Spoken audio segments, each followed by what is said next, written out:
Welcome to the Creators Adventure, where we interview creators from around the world hearing their stories about growing a business. Today's guest is going to share the story of how she turned her passion for illustration into a career and how she overcame the doubts that we all battle with when comparing ourselves to others online. Hey everyone, I'm Brian McAnulty, the founder of Heights Platform. Let's get into it.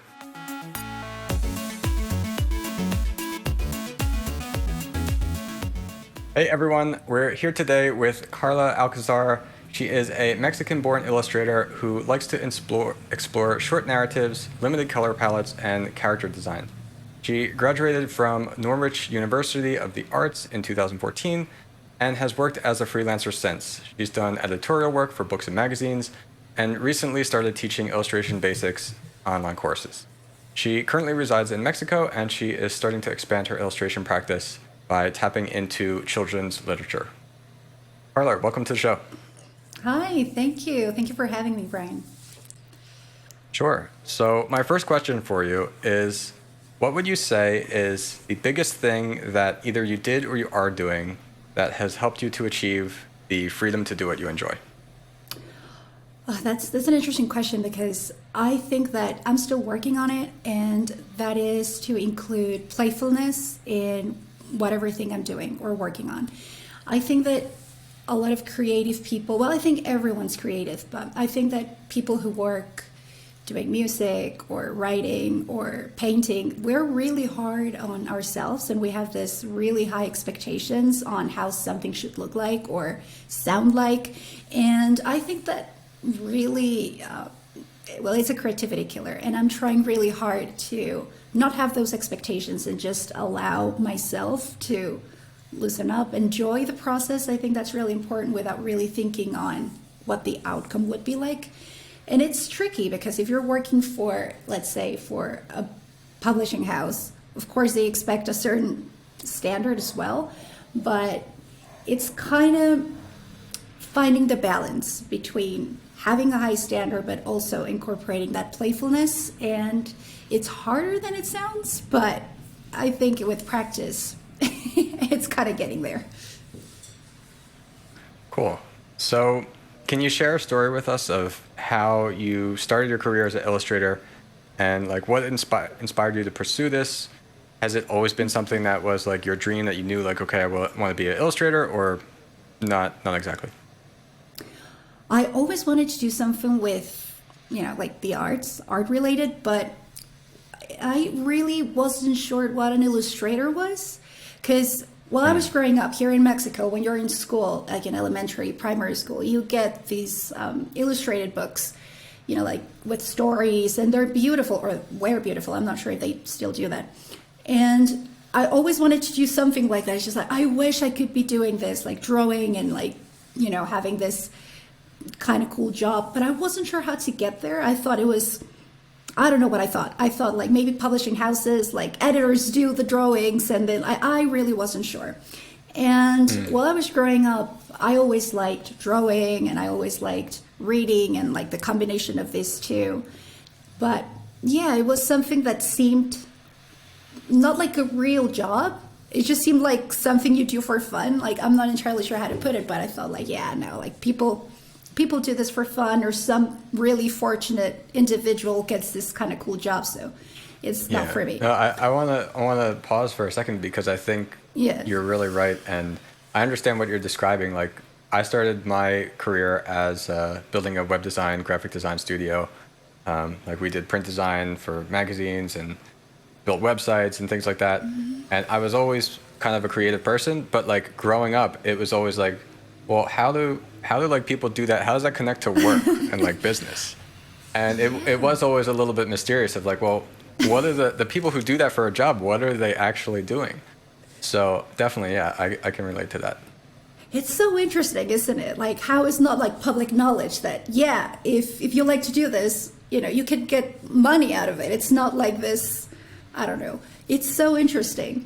But yeah, like, while I was growing up, it was this thing. And I live in a really small city, so that made things a little bit worse. I was like, well, how am I going to even get that kind of job? Like, and it was really early on. No, like I was going to say about it were internet early days, but that's not necessarily true. Like, I didn't think that we had internet back in the days. I was still like, no, we had internet. What am I talking about? Like, I'm not like 100. Yeah, like, but it was really not a thing that you would know. Like, there were jobs outside the city or things like that. It was just like more complex. But yeah, I was like, well, I have to move out of my town and to pursue that interest. And it seemed like such a hassle that I thought like, well, I don't think it's going to happen. And there were personal reasons why I didn't want to move out of my city. And I was like, well, I'm just going to pursue psychology, which is something that I'm really interested in as well. So I did a bachelor's in psychology, which, yeah, it was interesting, but definitely not, I don't know, I didn't feel that was the right path for me, if that makes sense. And I know it's a really privileged thing to say, but, you know, like at that time I was like, well, I'm grateful for having the opportunity to have higher education or pursue higher education, but it just felt like something was missing. And I started drawing and I entered this local competition. I didn't win, but it just like, this is definitely what I want to be doing. This is really something that is calling me to do it. So I decided that the only way that I could do this was to perhaps do some sort of course or something like that. But as I said, I live in a really small city, so like over here was really difficult. So I was like, well, I might as well do it. So I became a babysitter, an au pair, and I moved to Boston. And as a requirement, you have to study. Like, you know, like it's part of the legality of that exchange program. So I actually did a illustration for the children's markets course, and I was like, I really need to do this. Like, psychology is great, it's cool, but I really need to do this. Like, this is something that definitely feels like it's something that I need to be doing. And while I was in the course, it kind of opened up my eyes to this industry, because I didn't see it as an industry before that. I saw it as just like, as I said, something that people just do, but I didn't realize how complex that industry was and how that it was in a high demand. And I was like, I just thought it was just like 3 guys like in a back room just like drawing, and it's like it's an actual thing that people get to do. So that was really inspiring, and I was like, I really need to pursue this, because if I don't, I'm going to regret it for the rest of my life. So I have to find the way to do it. So at the time, I did some research, and I had savings at that point, because I had been working for about 2 to 3 years, and I had savings because it was just me and my dog. So it's like, I'm not really spending money like on things. I was just working, going back home, working, going back home, working. I had no life. So I had savings, so I decided to pursue it. So I applied to do illustration at Norwich University of the Arts, and I got accepted, and that was insane. It's like, wow, like it's actually happening. And it was a really great opportunity, and it really, as I said, it was like a really huge insight onto the creative industry as a whole, not just illustration, because I got a chance to be friends with people who are doing film, fine art, photography, all of that. And I was like, wow, this is huge. It's not what I thought what it was. And at that point in my life, it was a really difficult moment in my life, because I was dealing with a lot of mental issues, and it was really complex. But I was so lucky to being able to do this and to learn from those experiences as well. And when I graduated and came back to Mexico, I felt like I owe it to myself. It's just like I went through all this hardship. I went through all of this, like money as well, because it's not cheap. And it's like, I owe it to myself. I need to really pursue this. And I was really doubtful, but at the same time, I was also like, well, if it's going to sound really cheesy, but I thought like, if I don't believe in what I do, it's really unlikely that other people are going to believe in what I do. So I need to trust it. And it's been a long journey, but yeah, I mean, I think that's absolutely true. So I would ask then, so you figured out like, okay, this is a real like possible thing. I can do this. You learned about it. You surrounded yourself with other people who were also doing the same. Mm-hmm. Once you started to say like, okay, like now, like I'm ready to take that step, believe in myself, and like really invest in making this a career for myself. What are some challenges that you faced in like pursuing that, and then how did you overcome them? Self-doubt was a huge one, and comparison. I think comparison was the big one, because when I was graduating, there were lots of graduates that were getting book deals, that were getting like signed by agencies, and I was like, like I am getting nothing. You know, I'm working 2 jobs. No, I was studying, and then I was working at this clothes shop, and I was like, I don't have those opportunities. It was really frustrating. And I thought like, well, yeah, their work is amazing, but I also have to believe that what I do is amazing. Like, why am I not getting these chances? And it was really difficult and really unfair on myself, I guess, and on what I do, because there's loads of talented people out there. Of course, they deserve, you know, like they deserve what they're getting. But at the same time, I don't deserve being so judgmental with myself, and you know, like, they're doing it, why are you not doing it? Like, you're not working hard enough, you're not doing enough work for your portfolio, you're not reaching out to people. And it was really difficult for me to slow down and be like, well, you're doing what you can with what you have right now, like, so just take it easy. It might not take a year, it might not take 2 years, but you know, you just have to keep doing it and be consistent and just do as much as you can, because comparison, like, even till this day, of course, like, it's a huge thing. But when I graduated and seeing all these people who were my age or younger, it was like, oh, but what am I doing wrong? And yeah, that was a big thing for me. And I think like it's such a human thing as well, you know, to compare yourself to others, that how do you get rid of it? That's the thing that I'm trying to learn. And I think it's getting there. It's just like trying to be a little bit kinder with myself, and just to not listen to myself for it. It's just like, shh, just shush for a day. And let's just focus. I think definitely everybody struggles with that, I think. And so once you made the decision, like, okay, I am going to believe in myself, at least enough to start to make sure I continue with this, then like, what are, like, in doing that, what are some actions that you feel like you were then able to take because you did realize you were going to continue and believe in yourself with it? So like what did that mean? Did that mean that you started to like reach out to clients? Did you start to just like draw every day? What was like the outcome of that, I guess? Because if somebody else is like sitting and listening or watching this, I'm thinking for them, what, like, if they're going to make the decision right now to believe in themselves and do it too, like, what is it that they're going to go and do? And what is it that you went and did? I started to think and be really specific about what I wanted to do with illustration. It's like, do I want to do editorial work? Do I want to do, I don't know, like children's literature? What is it I want to do? And I started to tailor my portfolio towards that in a way that didn't seem daunting. I was just like, I'm just going to draw. I'm just going to draw what I want. I'm just going to tell little stories with my illustrations. I'm going to share them on Instagram. I'm just going to have fun with it. But I'm going to be mindful of what I'm doing at the same time. I'm going to try to do both, being playful with it, but at the same time being, I don't like this word, but being proactive.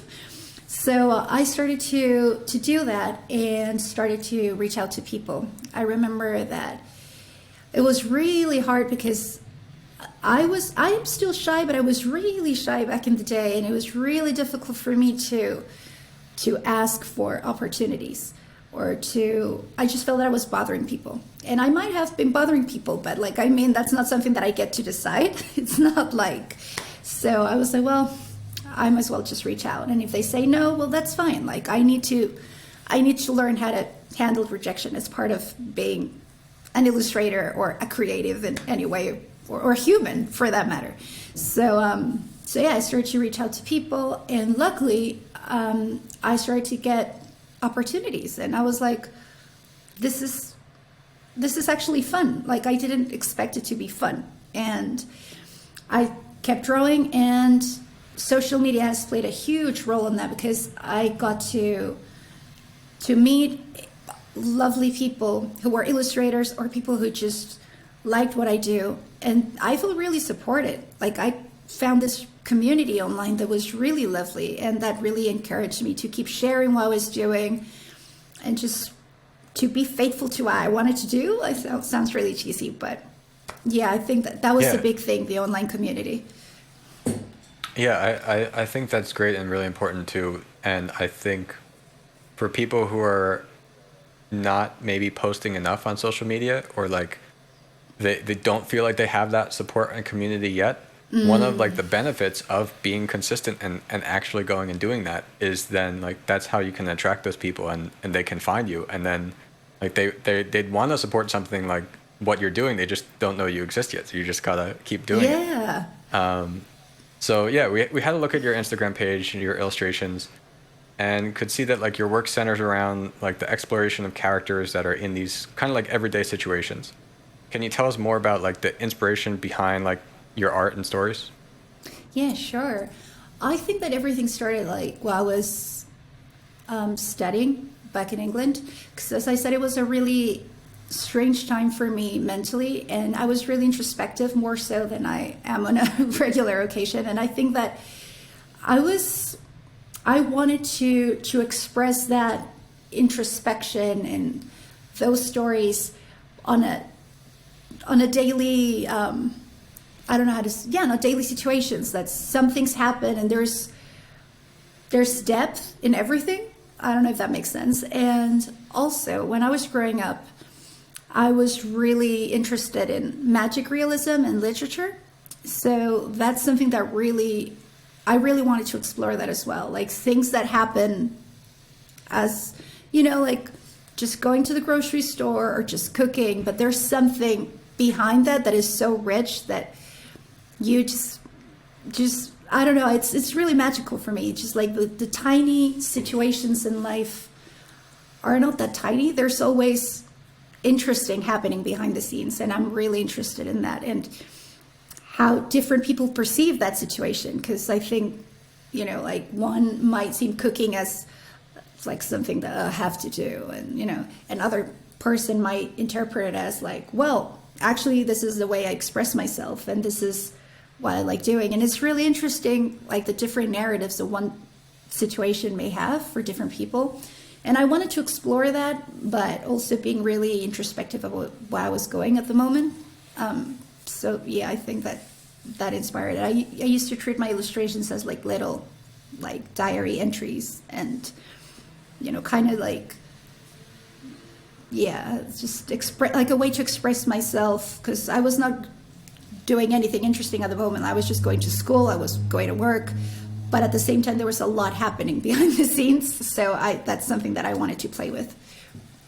Got it. So today, what are the different ways then that like you generate income? Like freelancing, what else? I do freelancing, and I've been working teaching classes online as well, and it's been great because it has also got me closer to my voice as an illustrator. Like, I think it's really interesting to go back to the early days and to think of the things that I would have loved to learn while I was starting out. So that's been great. It's not just a source of income, but it's also like an opportunity to learn and relearn. So that's that. And yeah, basically that's just that. It goes like online classes plus freelancing, doing editorial work. And I've been working on like a project for years now that has to do with children's literature, and that has not got me any revenue like so far, but I'm hopeful that one day it will. So that's another thing that I guess sometimes it's important to talk about. Like sometimes we're working on stuff that it's not necessarily giving us a lot of revenue. It's just like work in progress, and we're hoping that someday that will, be, I don't like the word monetized, but yeah. monetized. Got it. Yeah. Okay. So when it comes to like teaching in online courses, since like it sounds like you didn't start out with the vision of like, oh, I'm going to go and teach illustration. And so like if I'm right about that, I guess like what are some things that you felt like you had to learn in the process of saying like, okay, I want to be able to now teach this to others? Or is that something that kind of came natural to you to be able to teach and explain it? Oh my gosh, no. I feel that I babble a lot. So I think that the first thing I had to learn was to be more concise about what I was talking about, because I just drift. Like I could be talking about color palettes and then I'm going to be like talking about like characters and like the weather and things that it's really difficult if you want to teach something. You know, it's just like, okay, yeah, but what does that have to do with the color palettes that was started with? So it was really important for me to be really specific about why am I teaching and why I think this will be helpful.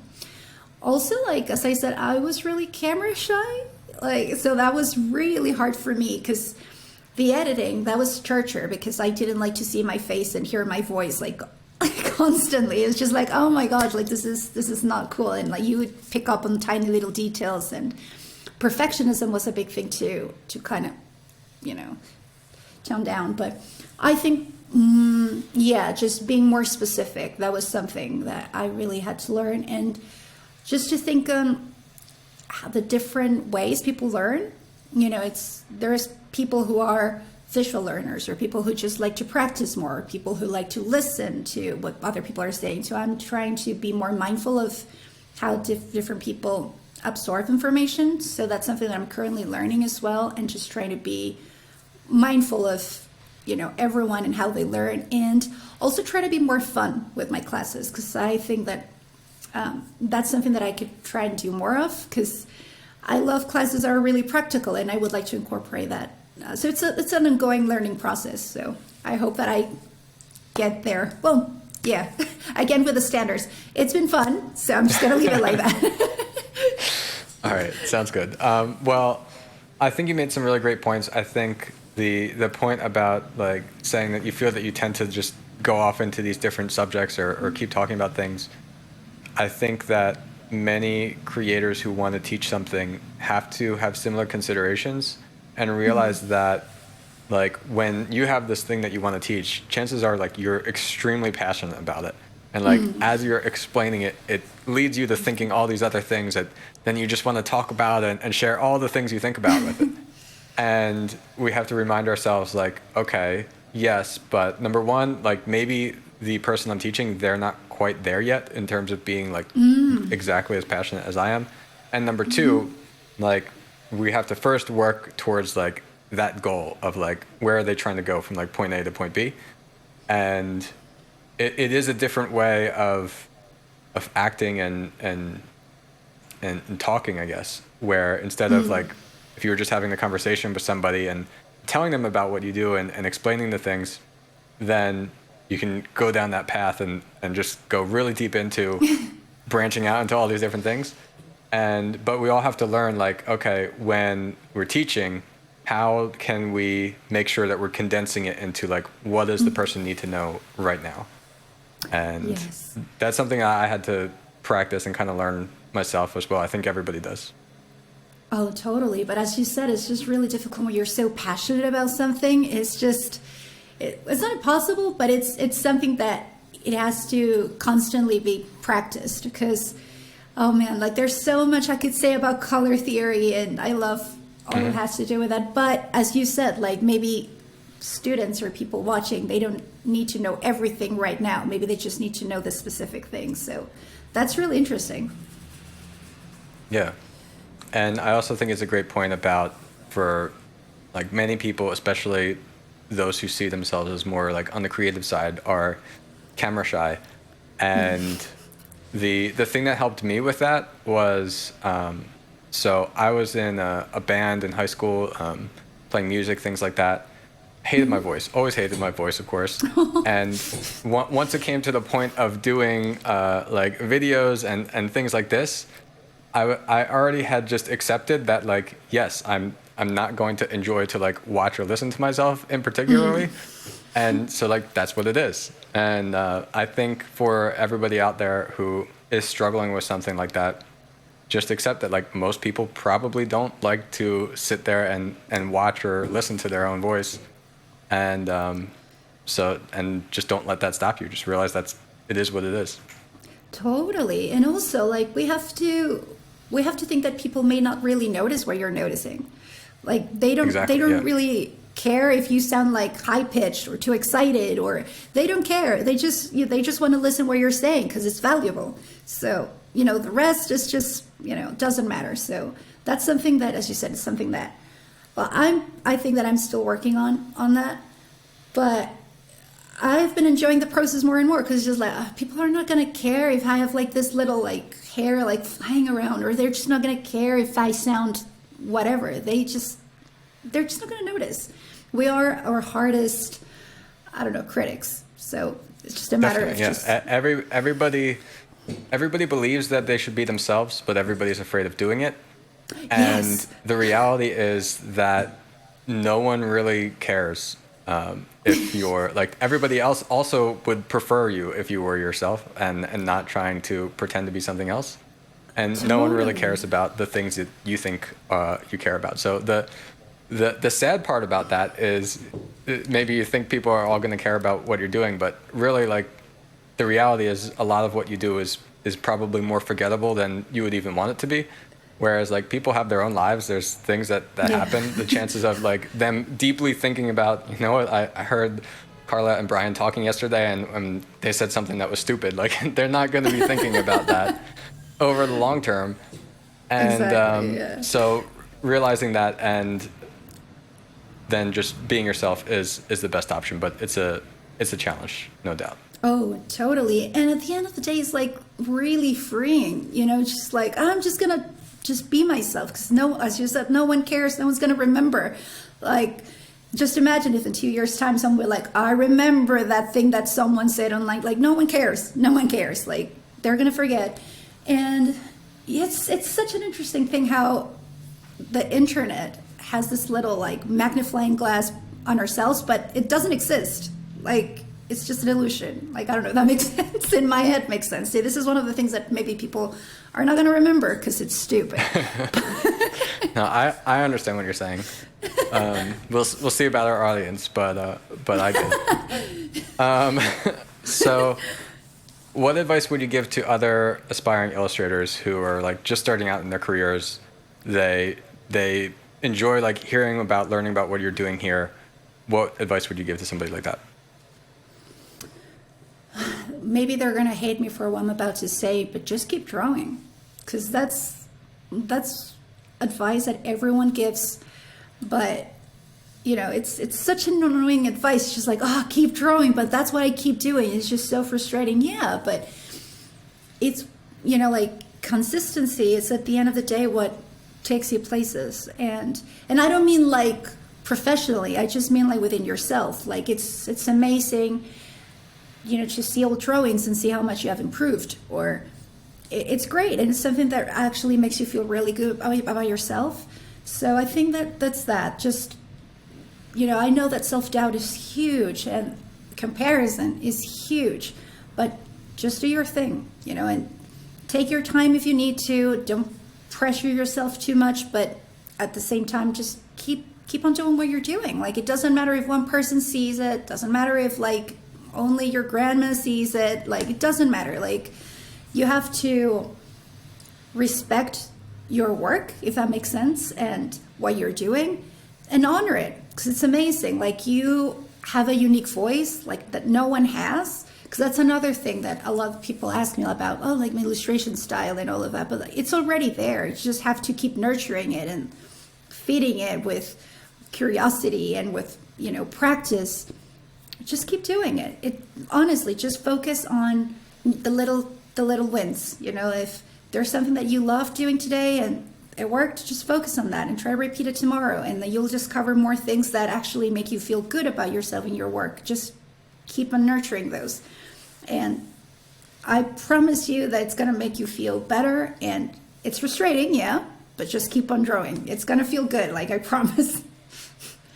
Yeah, I think that's an excellent point that, like, even without realizing it, there can be all these doubts and everything that kind of paralyze people from actually doing the thing that they enjoy, that they're thinking about, that they're talking about, but they're not actually doing it because of some kind of worry, and they may not even realize that. But once you start working on that, and like I think if you take everything else away, like it's much easier to realize that like that internal like self-progress is really what you can enjoy about life, like in general, because like if you didn't have to do it for money, if you didn't have to do it for what other people thought of you, if you didn't have to do anything, like in general, and you're just sitting there, you don't have to worry about eating or anything even, like what would you do and enjoy doing it? And like chances are like you would feel happy from making some kind of progress in that thing you're passionate about. Of course, totally.